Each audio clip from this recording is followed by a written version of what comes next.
Welcome to the deep dive. Today we are analyzing a viral beauty phenomenon, the Nida Youthful Formula Lightweight Korean Cream. Mm-hmm. Our mission is pretty clear. We're unpacking a stack of sources to see if this social media sensation is a genuine K-beauty breakthrough Mm-hmm. or just some very, very clever marketing. And this product presents such a classic dilemma for anyone shopping online. It promises so much. It really does. You've got high-level Korean-style hydration, smoother texture, softening fine lines. I mean, it hits all the right notes, but you have to ask, does it actually have the powerhouse ingredients to back up those transformative claims? Hey, let's follow that evidence trail. The official claims are, well, they're ambitious. We're talking transformative, anti-aging, collagen-boosting results. Big promises. Huge. So we jumped right off their branded sites and went straight into the K-beauty subreddits. They're usually a pretty reliable place for independent reviews. What are people actually saying? Well, this is where it gets really interesting. The consensus is nuanced. People genuinely like using the cream. They like it. Yeah. They say it's lightweight, silky, and it works well for just, basic daily hydration. It absorbs quickly, which is something people love about that K-beauty texture. So if it feels nice, why is the overall feeling that the marketing is misleading? What's missing? The insight is that it only functions as a good daily moisturizer, not a targeted treatment. The feedback is unanimous on this.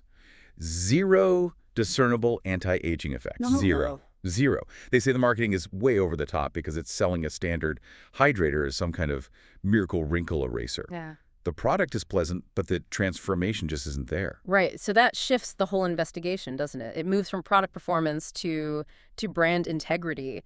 If the results aren't verified by users, is the brand itself verified? Exactly. And we looked into the external trust signals, which turned up some contradictions. Oh. We did. So we ran it through platforms like Scam Advisor, which tracks website safety, and the site got a middle to high trust rating. So the website itself seems safe for a transaction. However, and this is a big however, you have to balance that transactional safety with a critical lack of accountability. Wait a minute. If the payment system is secure, why the caution?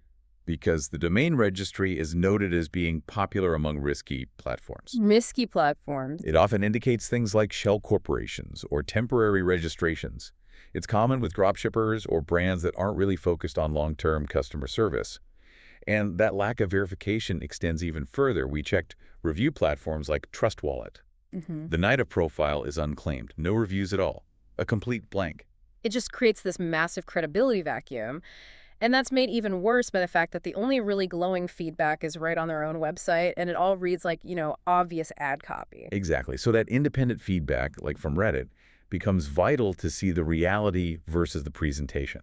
So what does this all mean for you, the listener? Well, Nida isn't a scam in the sense that you won't get your product. You will. You'll receive a light hydrating cream. But the core issue is the deceptive marketing that frames a pleasant, everyday moisturizer as some transformative anti-aging treatment. It's just exploiting that desire for a quick fix that the ingredients can't deliver. And that leaves us with this final provocative thought for you. When the product you get is fine, but the results are, let's say, exaggerated. Where do you draw the line between just enthusiastic marketing and a truly misleading claim? Something for you to consider the next time you see one of those ads on your social media feed.